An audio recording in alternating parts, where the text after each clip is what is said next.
کا احساس ہونا چاہیے۔ ہم نے بحیثیت پاکستان کیا کرنا ہے، یہ بھی ایک لمبا موضوع ہے۔ ہم نے بحیثیت مسلمان کیا کرنا ہے، یہ بھی ایک لمبا موضوع ہے۔ بحیثیت شیعہ، بحیثیت محب اہل بیت، میں جو سمجھتا ہوں وہ یہ ہے کہ ہماری ذمہ داری یہ ہے کہ ہم باقی مسلمانوں کو بھی بتائیں کہ مذہب اہل بیت کیا ہے، اور بدقسمتی سے اب شیعوں کو بھی بتانے کی ضرورت ہے کہ شیعت کیا ہے۔ بہت زیادہ ضروری ہے۔ پہلے صرف ایک محاذ ہوتا تھا، اور وہ محاذ یہ ہوتا تھا کہ دوسروں کو بتائیں کہ شیعت کیا ہے۔ اہل سنت یعنی شیعت کے علاوہ جتنے بھی تھے ان کو بتانے کی ضرورت ہوتی تھی کہ شیعت کیا ہے۔ اب معافی چاہتا ہوں، اب شیعت شیعوں میں بھی بڑی گم سی ہو کے رہ گئی ہے۔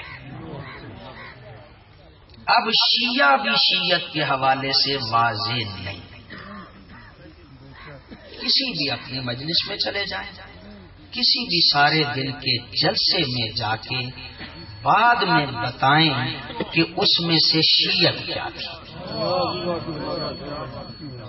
یہ بات میں آپ سے اس لیے کر رہا ہوں کہ آپ وہ لوگ ہیں کہ جن کی ذمہ داری یہ ہے کہ کم از کم تعارف مذہب اہل بیت کروائیں۔ آپ لوگ کم از کم خود بھی مذہب کو سیکھیں، خود بھی مذہب کو سمجھیں، اور لوگوں کو بھی بتائیں کہ شیعت کیا ہے۔ نہ افراد کا شکار ہوں، نہ تفرید کا شکار ہوں۔ آل محمد کی عظمت کیا ہے؟ بہت زیادہ بیماریاں لگ گئی ہیں۔ میں نے رات سیدہ والی میں ایک مجلس عزا میں بھی خطاب کرتے ہوئے کہا تھا، وہ جملہ مجھے بہت پسند اور میں اس کو کہا کرتا ہوں، اس وقت شیعہ دو قسم کے ہیں۔ ایک وہ شیعہ ہیں کہ جن کا مذہب شیعہ ہے، اور ایک وہ شیعہ ہیں جن کا پیشہ شیعہ ہے۔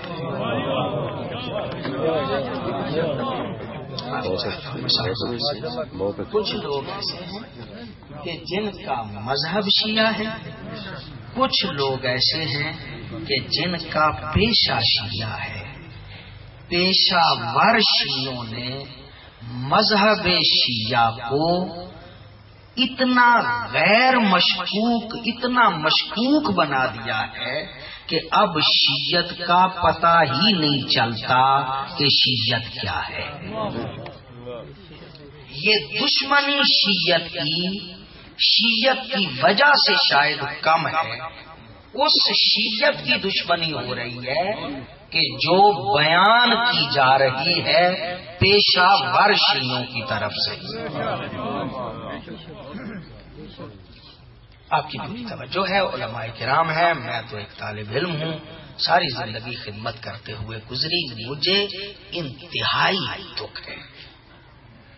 میں کیا عرض کروں، آپ کی خدمت میں شیعہ ہے یہاں پہ بیٹھے، اس لیے کہہ رہا ہوں، مجلس لے لیجئے، ماتم لے لیجئے، عزاداری لے لیجئے، مولوی لے لیجئے، ذاکر لے لیجئے، مجھے یہ بتائیے کہ اس میں شیعت کہاں ہے۔ کتنے لوگ شیعت بیان کرنے کے لیے آتے ہیں، کتنے لوگ شیعت سننے کے لیے آتے ہیں، کتنے لوگ شیعت کے لیے مجلس رکھتے ہیں، کتنے لوگ شیعت کے لیے جلوس نکالتے ہیں۔ یہ عزاداری کے جلوس کم اور فلاں چودھری صاحب کے زیادہ لگتے ہیں۔ مجلس ذریعہ بن گئی ہے تعارف کا، ماتم کاروبار بن گیا ہے. ماتمی بھی پیشے پہ بیٹھ گیا ہے, مولوی بھی پیشے پہ بیٹھ گیا ہے, ذاکر نے بھی پیشہ بنا لیا ہے. مجھے بتائیے مذہب کہاں ہے؟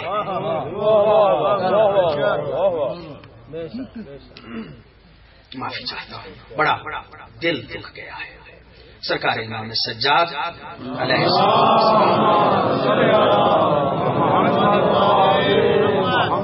کل شہادت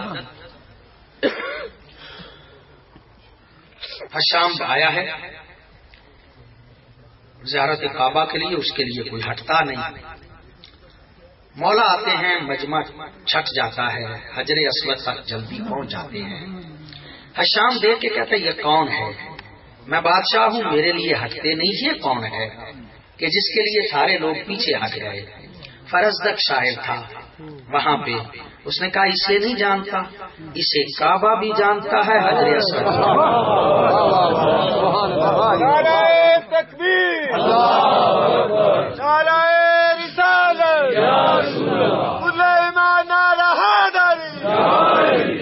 اسے کعبہ بھی جانتا ہے, حجر اسود بھی جانتا ہے, تو نہیں جانتا. حشام کے سامنے قصیدہ پڑھا ہے فرزدق نے آل محمد کی عظمت کا, اور وہ قصیدہ پڑھا, حشام کو پسند نہیں آیا. کہا فرزدق کو قید کر. اب ظاہر ہے مشکلات آئیں, پریشانیاں آئیں. میں پچھلے دنوں گیا ایک شہر میں, وہاں پہ ایک شیعہ عزادار, نام بھی مجھے پتا ہے, جان بوجھ کے نہیں لے رہا, شیعہ عزادار جس کے گھر میں عزاداری ہوتی تھی, عشرہ ہوتا تھا. اس نے حالات سے پریشان ہو کے شیعوں کا رویہ دیکھ کے اعلان کر دیا کہ یہ میرا گھر امام بارگاہ نہیں, یہ میرا گھر ہے. اور عید کی نماز اور جمعہ کی نماز وہ اب سنیوں کے ساتھ پڑھتا ہے, صرف اس لیے کہ وہ سمجھتا ہے کہ میرا کوئی بھی دفاع کرنے والا موجود نہیں. مشکلات اور پریشانیوں میں لوگ مذہب بدل لیا کرتے ہیں, چھوڑ دیا کرتے ہیں. فرزدق کو جب قید کیا قصیدہ لکھنے پہ تو چاہیے تھا معذرت کر لیتا, لکھوا کے کہہ دیتا چلو آگے نہیں کہتا. جب قید میں گیا ہے نا, وہاں پہ امام کا قصیدہ نہیں لکھا, حشام کی مذمت میں اشعار لکھنے شروع کر دیے. حشام کی مذمت میں اشعار کہنے شروع کر دیے. ایک پوری نظم لکھی ہے حشام کی مذمت میں, وہاں پہ مولا کی عظمت کا قصیدہ لکھا ہے, یہاں پہ حشام کی ہجب, اس کی مذمت پہ اشعار کا. جب یہ پتا چلا نا حشام کو, اس نے کہا یہ یہاں پہ قید رہنے کے قابل نہیں, اسے میرے پاس شام نہیں. جب وہ شام لے کے جا رہے تھے تو مولا کو پتا چلا. مولا نے کچھ پیسے اسے بھیجے کہ یہ تیرے اخراجات کے لیے ہے. 10,000 درہم مولا سجاد نے فرزدق کو بھیجے کہ اسے اپنے زاد راہ اور اخراجات کے لیے استعمال کرنا. اب مولا سمجھتے تھے کہ اس کے پاس پیسے نہیں, اسے پیسوں کی ضرورت ہے. 10,000 جب فرزدق کو مولا سجاد نے بھیجے نا, تو فرزدق نے وہ پیسے دے کے لے کے آنے والے کو کہا کہ مولا کو جا کے دے دینا اور کہنا کہ میں آپ کا مداح ہوں, مزدور نہیں.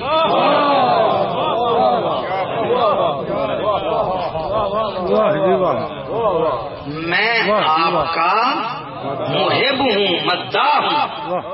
میں نے آپ کی عظمت کو جان کے عظمت بیان کی ہے, پیسوں کی خاطر قصیدہ نہیں. یہ پیسے میرا ہدف ہی نہیں, میرا مقصد ہی نہیں. آل محمد عظیم گھرانہ ہے. جب وہ واپس پیسے آئے نا, معصوم نے بندے کو دوبارہ بھیجا اور جا کے کہا فرزدق کو کہنا کہ تیری نیت سے ہم آگاہ ہیں, تیری نیت کے بدلے میں تیری جنت کا سجاد ضامن ہے. پیسے چونکہ تو مستحق ہے لہذا دینے ضروری ہیں.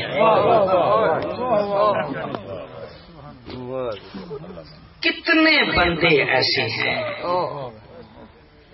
کہ جو آل محمد کو عظمت کے قابل سمجھ کے ان کی عظمت بیان کرتے ہیں.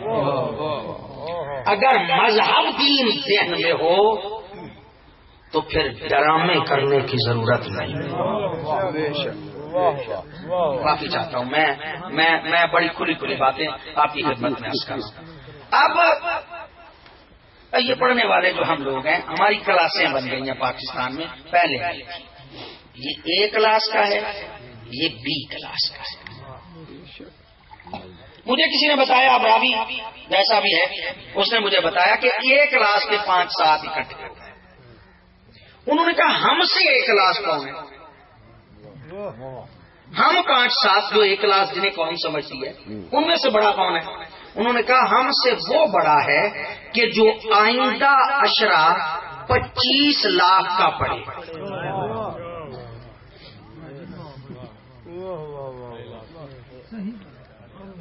معیار ایک کلاس کیا ہے؟ 25 لاکھ. آپ ذہنی طور پہ تیار رہیں کہ آپ میں سے کس نے دیا.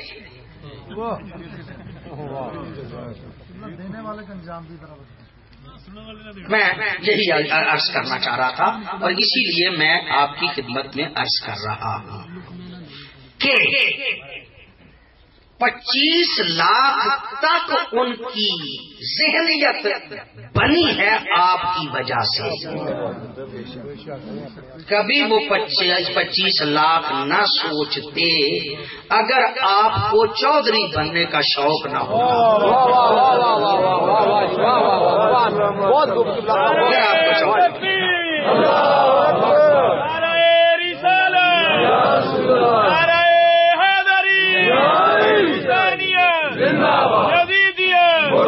محمد والے محمد بلند سلوا.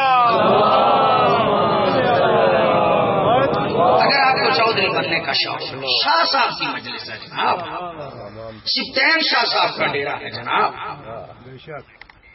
فلاں صاحب جناب جلسہ کروا رہے ہیں سارے دن کا, فلاں نے فلاں کو پڑھایا ہے, مجمع اتنا ہونا چاہیے. یہ مجلسیں مجمع اکٹھا کرنے کے لیے, یہ مجلسیں آپ کے تعارف کے لیے. آل محمد گھرانہ ایسا ہے, میں کہا کرتا ہوں کمی ہو گاؤں کا مجلس رکھ لے حسین اسے عظمت عطا. سب کا حسین اس بندے کو عظمت مل جاتی ہے. اگر عزت چاہتے ہو تو آل محمد کے صدقے میں اللہ سے مانگو, وہ دے سکتا ہے. گجرات کی بات ہے, میں درد دل آپ کی خدمت میں عرض کر رہا ہوں. ایک صاحب, ہر جگہ پہ یہ رواج ہے 2 دن کا جلسہ, فلاں پڑھایا فلاں پڑھایا. وہ ایک جگہ پہ ایک مجلس ہو رہی تھی, 3 ذاکر اکٹھے چلے گئے. کہا میں نے پڑھنا, پیسے دینے تھے پورے 20-20 منٹ تھے, ٹائم تھا نہیں تینوں کے پاس. اس نے کہا تینوں اکٹھے پڑھے.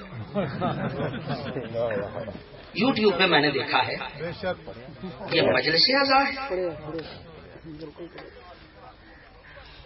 مجھے انصاف, وہاں پہ ایک شخص اس نے سوچا میں مجلس میں مقابلہ نہیں کر سکتا, بندے ہی پڑے, پیسے ہی بہت زیادہ دینے پڑتے ہیں, کیسے مقابلہ کروں. اس نے کہا یہ طریقہ نہیں ہے, کوئی اور طریقہ نکالو. اس نے کیا کیا, مجلس سے اعضاء پہ لنگر, چھوٹا گوشت, زردہ اور نان بہترین قسم کے پکوا کے اس نے سٹینڈ پہ لنگر لگا دیا. پڑھنے والے چھوٹے چھوٹے بلا لیے, پیسہ نہیں خرچ. جب وہ مجلس ہو گئی تو ہر بندہ یہ کہہ رہا تھا کہ فلاں شاہ صاحب نے مجلس پہ لنگر اچھا دیا. یہ لنگر دینا مجلس کے لیے نہیں تھا, اپنے تعارف کے لیے تھا. معافی چاہتا ہوں. اگر آپ چھوڑ دیں چودھری بننا، اگر آپ چھوڑ دیں اپنے تعارف کرانا، اگر مجلس آل محمد کی مصیبت سمجھ کے اور ان کا دل اپنے دل میں ان کے دکھ اور درد کو رکھ کے مجلس کروائیں، بندے صرف گھر والے ہوں، ثواب اتنا ہے جتنا لاکھ بندے کے آنے والے۔ آپ ثواب لینا چاہتے ہیں یا اپنا تعارف کرانا چاہتے ہیں یا نام لینا چاہتے ہیں؟ میرے ایک دوست مذہبی، خدا ان کی توفیقات خیر میں اضافہ فرمائے، میں ان کے یہاں مجلس پڑھنے کے لیے گیا، انہوں نے مجھے دیکھ کے کہا مولانا مجلسیں ہو رہی ہیں، پیسے ہم مومن دیتے ہیں اور مومن دینے کے لیے تیار ہیں، مہربانی فرمائیے گا پیسے بھی ہم دیں گے، مجلس پہ آپ آ گئے ہیں، سودا ایک نمبر بیچیے گا، پیسے بھی دیتے ہیں، مجلس بھی پڑھنے کے لیے آتے ہیں، لے کے بھی جاتے ہیں، چلو بیچنا ہی ہے، سودا تو ایک نمبر مذہب کے نام پہ کوئی اور چیز بیان کر کے تو نہ جاؤ۔ معافی چاہتا ہوں، وقت کم ہے میرے پاس، میں نے گزارش کی تھی مدثر شاہ صاحب کو، میں نے بھی معذرت سے ایک مجلس یہی ساتھ میں وعدہ کر لیا تھا، 1 گھنٹہ ان کو آگے کیا ہے، اب ظاہر مجلس والے انتظار میں ہوتے ہیں، مجھے وہاں پہ جانا پڑے گا۔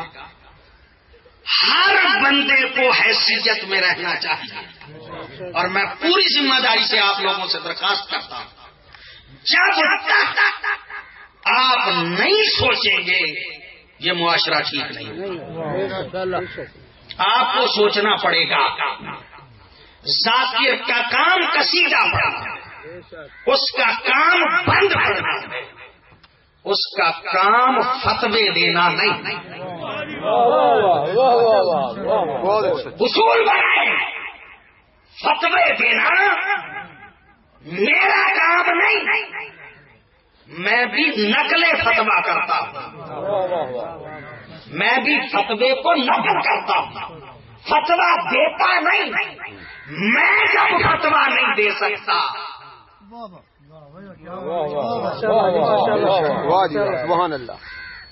جس کو مذہب کا پتہ ہی نہیں، جس کے سارا علم کیسٹ کا ہے، وہ ممبر پہ کھڑے ہو کے علماء کو بھی گالیاں دے رہا ہے، وہ فتوے بھی دے رہا ہے، حلالی کہتے ہیں، کسی کو حرامی کہتے ہیں۔ معافی چاہتا ہوں، میں بڑے سادہ الفاظ میں کہا کرتا ہوں، آج کل کا سب سے بڑا مسئلہ مولوی صاحبان گھبراتے ہیں، اس بات پہ بات کرنے پہ مجھے کوئی گھبراہٹ نہیں ہے، آل محمد نے مجھے بہت کچھ دیا، آل محمد کے صدقے میں میرے پاس سب کچھ ہے، کوئی ڈر نہیں ہے، کوئی خوف نہیں ہے، میں پوری ذمہ داری سے یہ کہہ رہا ہوں، علی ولی اللہ نماز میں پڑھنے سے مجھے کوئی دکھ نہیں ہے، لیکن جس مجتہد کی تقلید کرتے ہو پہلے اس سے پوچھو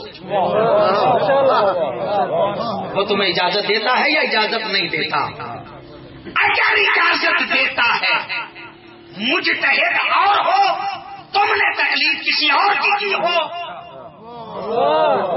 تمہارے لیے وہ مجتہد حجت ہی نہیں ہے، تیرا اپنا مجتہد ہے، اگر اجازت دے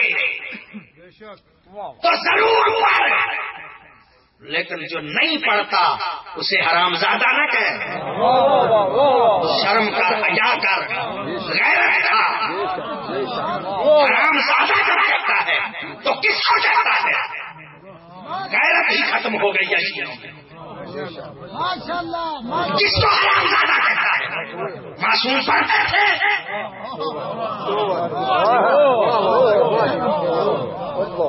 علی پڑھتے تھے، حسن پڑھتے تھے، حسین پڑھتے تھے، زین العابدین پڑھتے تھے، امام زمانہ تک کسی امام نے پڑھا ہے، جائز یا جائز اور بات ہے، اگر مجتہد دیتا ہے پڑھ، جو نہیں پڑھتا اسے حرام زادہ نہ کہے، بے غیرت کے گالی امام کو جا، میں سمجھتا ہوں کہ بے غیرت ہو گئے شیعہ بھی کہ جو امام کو گالی برداشت کرتا ہے مجھے غور کرنا چاہیے. میں سمجھتا ہوں شانت بندے ہوں. آل محمد کو افراد کی ضرورت ہی نہیں. 72 ہو خالص ہو تو بہتر ہے. ان ہزاروں سے ہزاروں یزیدی ہوتے ہیں. دین والے صرف 72 نبی سے لے کے مہدی تک اور مہدی سے لے کے آج تک کے کسی مجتہد نے خود نہیں پڑھا. میں مخالفت نہیں کرتا. اگر تیرا مجتہد کہتا ہے لیکن مجتہد کسی اور کا, تیرا مجتہد اور, تو کس بنیاد پہ پڑھ رہا ہے؟ سمجھنے کی کوشش کر. شیعت نام ہی محبت علی کا ہے. محبت علی کا نام شیعت ہے. وہ شیعہ ہی نہیں ہو سکتا جو علی کی عظمت کا قائل نہ ہو, جو علی کی محبت دل میں نہ رکھے. ہر کام جو عقیدہ ہو وہ نماز میں نہیں آتا. عقیدہ رکھنا اور بات ہے, اور نماز اس طرح سے پڑھنی ہے جیسے رسول نے پڑھی. بدماشی نہ کرو. تبت یدا ابی لہب وتب پڑھنا تو جائز ہے, علی کا نام جائز نہیں. تبت یدا ابی لہب وتب قرآن کی آیت ہے. قرآن پڑھنا نماز میں جائز ہے. وہ قرآن پڑھتے ہیں, ابو لہب کا ذکر نہیں کرتے. سمجھنے کی کوشش کرو. میرا درد دل تھا جو میں نے آپ کی خدمت میں عرض کیا. آپ تنظیمی لوگ ہیں, میں سمجھتا ہوں کہ آپ میں یہ بات کی جا سکتی تھی. آپ کو پہچاننا چاہیے مذہب آل محمد کا تعارف کرانا آپ کی اصل ذمہ داری. میں سمجھتا ہوں کہ کھل کے اب باتیں ہونی چاہیے کہ غازی کون ہے اور مقصر کون ہے. آل محمد کی نہ شان کم کرنی چاہیے نہ اللہ سے ملانا چاہیے. آخری بات کہہ رہا ہوں, وقت کم ہے. رات میں نے عرض کیا تھا زین العابدین صرف سجاد ہے. علی زین العابدین نہیں, حسن زین العابدین نہیں, حسین زین العابدین نہیں, محمد باقر زین العابدین نہیں. یہ سجاد کو زین العابدین کیوں کہتے ہیں؟ زین العابدین کہنا فقط سجاد. میں نے رات عرض کیا تھا والا امام حسن تشریف فرما ہے, بندہ آیا ہے. اس بندے نے آ کے کہا السلام علیکم یا امیر المومنین. امام حسن کو یہ جملہ کہنا تھا السلام علیکم یا امیر المومنین. مولا کے رنگ بدل گیا, چہرے کا رنگ بدل گیا. مولا دیکھ کے کہتا تمہیں نہیں پتا یہ لقب میرے باپ کا ہے. تمہیں نہیں پتا یہ لقب میرے باپ کا. حسن امیر المومنین مانے کے اعتبار سے تھے نا, حسین امیر المومنین تھے نا, زین العابدین امیر المومنین ہے نا, امام محمد باقر امیر المومنین ہے نا. مولا حسن کے چہرے کا رنگ بدل گیا. کہا نہیں, میرے بابا کے علاوہ کسی کو جائز نہیں امیر المومنین کہنا. مانے کے اعتبار سے سارے امیر المومنین ہیں, لیکن لقب مخصوص ہے علی کے ساتھ. زین العابدین سارے ہیں, لقب مخصوص ہے زین العابدین کے ساتھ. ایک امام کا لقب دوسرے امام کے لیے نہیں کہا جا سکتا. اللہ کے نام جس پہ جی چاہے کہتے رہو, جس پہ جی چاہتے کہتے رہو. رب صرف اللہ ہے, مانے کا فراد نہ کر. جب امیر المومنین علی کے علاوہ کوئی نہیں تو رب بھی اس ذات کے علاوہ کوئی نہیں. مذہب کو بتانے کی ضرورت ہے, وضاحت کرنے کی ضرورت ہے. میں سمجھتا ہوں کہ جہاں تنظیمی طور پہ آپ کی تنظیمی پریشانیاں ہیں, طوائف الملوکی کا دور ہے, طوائف الملوکی کا دور ہے. ہر کوئی چودھری بنا ہوا جسے گھر والے نہیں جانتے وہ بھی مذہب کا ٹھیکیدار بنا. جس کو مذہب کا پتہ نہیں وہ بھی مذہب کا ٹھیکیدار بنا.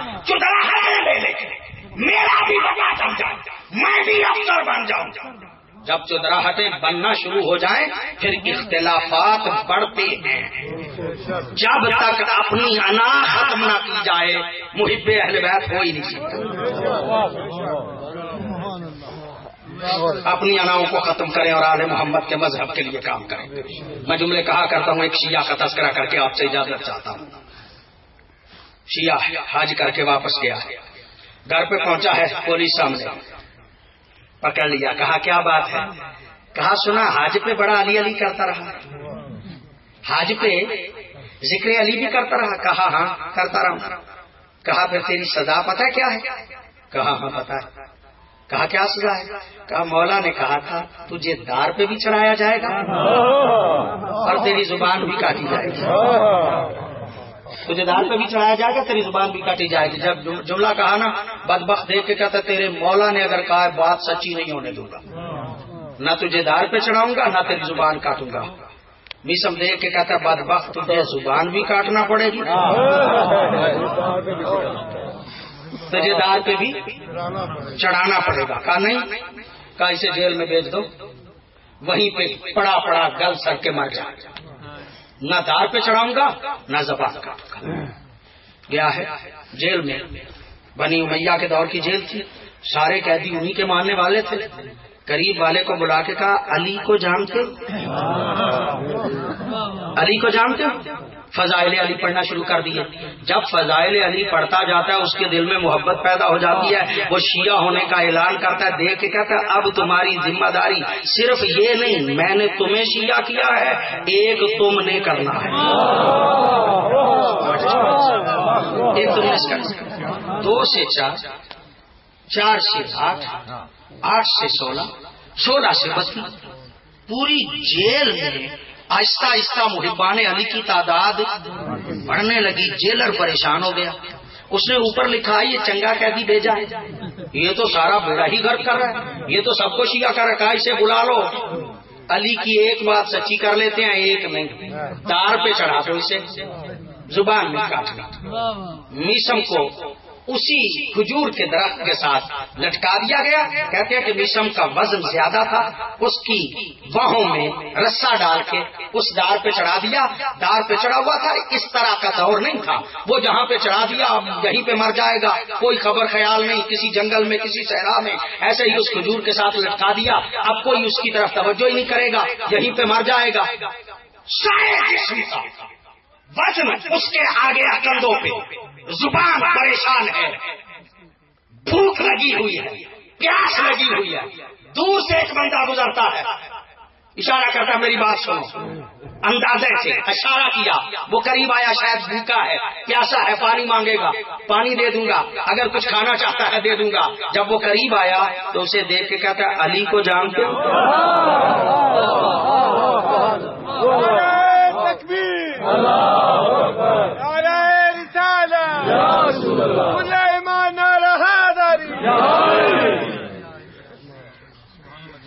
دار پہ چڑھ کے فضائل اہل بیت پڑھنا اور بات ہے, اور 25 لاکھ ذہن میں رکھ کے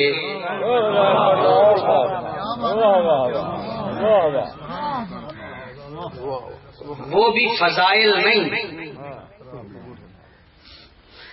کاش فضائل کے لیتے, کاش مصائب کے لیتے, اپنی طرف سے گھر کے مصائب نہ بناتے. جو آل محمد پہ ظلم ہوا نہیں وہ بیان. میرے دوستوں, میرے بزرگوں, آج کی اس تنظیمی اجلاس سے آپ لوگوں کی خدمت میں واضح لفظوں میں کہہ رہا ہوں, آپ کی ذمہ داری ہے علامہ ساجد علی نقوی اس قوم کو بڑے بھمر سے بچا کے یہاں تک لے آئے. علامہ ساجد نقوی کے فضائل میں کتنے پڑھوں, کیسے پڑھوں, بہت زیادہ وقت مجھے چاہیے اس حوالے سے. بہت خدمت کی ہے انہوں نے, بہت. لیکن یہ کام اب ایسا ہو چلا ہے کہ ہر کوئی مولوی بڑے سے بڑا گھبرا کے پیچھے ہٹتا ہے. اس لیے کہ اتنے بھیانک ہو گئے ہیں یہ کہ جب دیندار بے دین ہو جائے اور بے دینوں کو لوگ دیندار سمجھنا شروع کر دیں تو اس سے بڑا ظلم کیا ہو سکتا ہے؟ آپ ایک ایک بندہ ایک ایک چراغ جلائیں اور لوگوں کو آل محمد کا مذہب بتائیں۔ علماء کرام، میرے بھائی، میرے عزیز تشریف فرما ہے، یہ اپنے طور پہ محنت کرتے ہیں، یہ بچوں کو دین بتاتے ہیں۔ میں سمجھتا ہوں کہ اس دور میں تنظیمی لوگ اگر میدان عمل میں نکل کے ان لوگوں کا راستہ نہیں روکیں گے، کل میں بہت تھوڑے وقت کی بات میں آپ کی خدمت میں عرض کر رہا ہوں، یہ گھبراتے تھے ذاکر عالم بیٹھا ہے، اس کے سامنے کوئی غلط بات نہ ہو جائے، گھبراتے تھے کہ عالم آ گیا، پگڑی والا آ گیا ہے، کوئی بات غلط نہ ہو جائے۔ میں ایک جگہ پہ جا رہا تھا تو ایک مولوی صاحب تھے، چھوٹے تھے، تو ہم بھی طالب علم تھے، انہوں نے کہا میں نے آج ساری مجلس میں آیت نہیں پڑھی اس لیے کہ طالب علم بیٹھے تھے کہیں غلطی نہ ہو جائے، یعنی آیت نہیں پڑھتے تھے کہ کہیں غلطی نہ ہو جائے، طالب علم بیٹھے۔ آج جو جس کے منہ میں آتا ہے کہتے ہیں، ہر بندے کا اپنا ذہن مذہب ہے۔ معافی چاہتا ہوں، یہ شیعوں کی بات کر رہا ہوں، کر اس لیے رہا ہوں کہ آپ صرف شیعہ ہیں۔ خدا کے لیے میرا ایک عزیز ہے اس وقت بھی میرے ساتھ، وہ مجلس کرواتا ہے، ماتم بھی کرواتا ہے، سنگتیں بلاتا ہے، پھر سنگتوں کی ضروریات بھی پوری کرتا ہے۔ مجھے وضاحت کرنے کی تو ضرورت نہیں نا، سنگتوں کی ضروریات بھی پوری کرتا ہے۔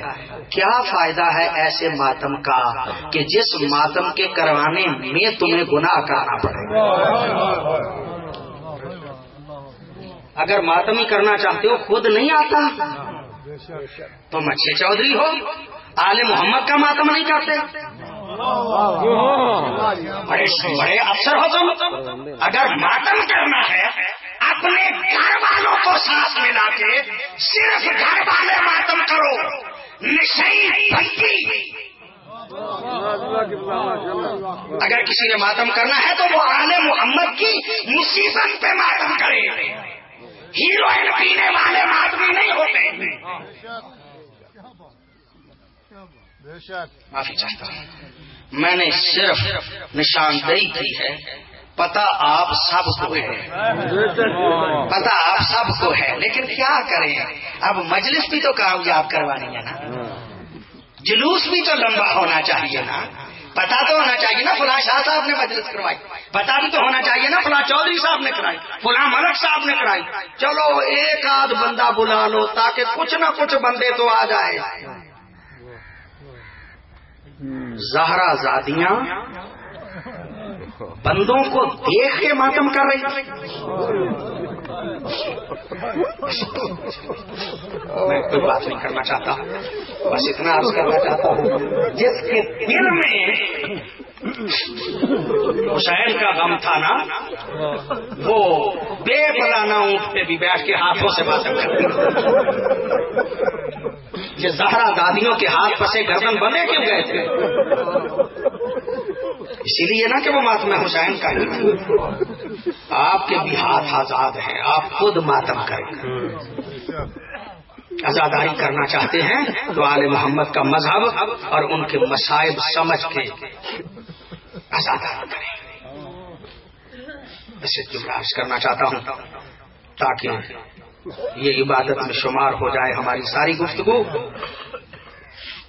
کربلا سے لے کے کوفہ اور کوفہ سے لے کے شام تک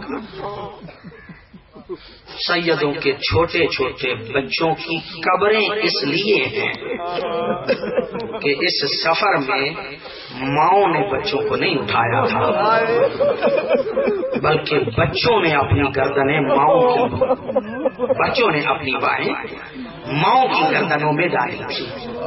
جب سواریوں کو بھگایا جاتا تھا نا، بچہ تھک جاتا تھا، حسرت بھری نگاہ سے دیکھ کے کہتا تھا ماں میں تھک گیا ہوں. جب کہتا تھا نا ماں میں تھک گیا ہوں, ماں دیکھ کے کہتی تھی بیٹا خدا حافظ.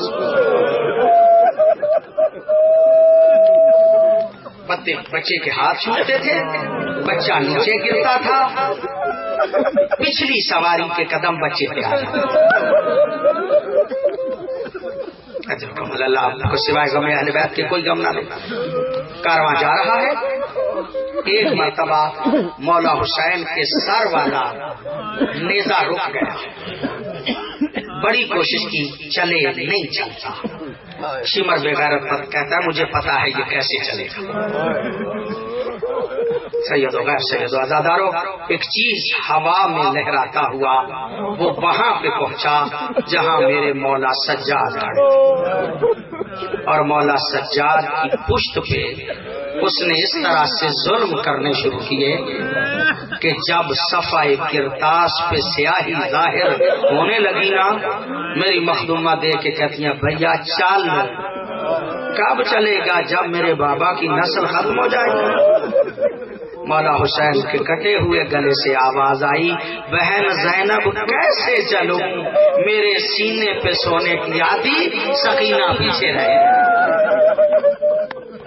اللہ اللہ کو سوا غم اہل بیت کو کوئی غم نہ دے. حضرت علماء کہتے ہیں کہ جناب زینب اتری جناب سکینہ کو ڈھونڈنے کے لیے. جب تھوڑی دور گئی نا, کیا دیکھا کہ ایک کالے برقعے والی بیوی جس نے جناب سکینہ کو گود میں لیا ہوا ہے, ہاتھوں سے بال بھی سنوار رہی ہیں اور پیار بھی کر رہی ہیں. عزادارو جب دیکھا نا کہ وہ کنگھی بھی کر رہی ہیں اور پیار بھی کر رہی ہیں, میری مخدومہ دیکھ کے کہتے ہیں بی بی تیری بڑی مہربانی, بی بی تیری بڑی مہربانی. اس پورے سفر میں نہ ہمارے بچوں سے کسی نے پیار کیا, نہ ان کے بال سنوارے, تمہاری بڑی مہربانی.